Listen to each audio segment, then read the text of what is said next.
pinakamagandang maintindihan natin, yung salita ng Diyos. Yun ang nagpapaliwanag sa atin para tayo mawala ng lungkot. Bawa, nabasa mo, mahirap ako eh. Eh ano ba ang sabi ni Kristo sa mahihirap? Basahin natin ang 6:20 ng Lucas.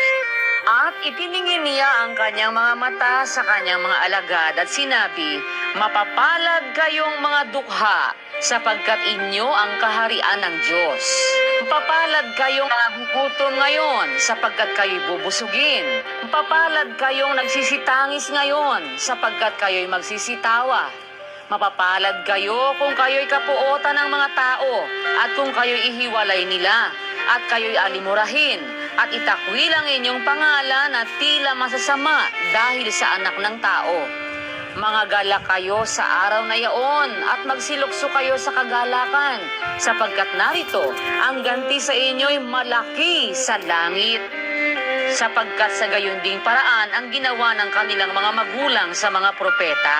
Datapwat sa aba ninyong mayayaman, sapagkat tinanggap na ninyo ang inyong kaaliwan. Sa aba ninyong mga busog ngayon, sapagkat kayo'y mga gugutom.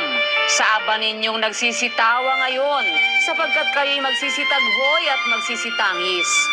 Sa aba ninyo, pagka ang lahat ng mga tao ay magsalita ng magaling tungkol sa inyo, sapagkat sa gayon ding paraan ang ginawa ng kanilang mga magulang sa mga bulaang propeta." Ayon, sabi po ng Panginoong Hesus,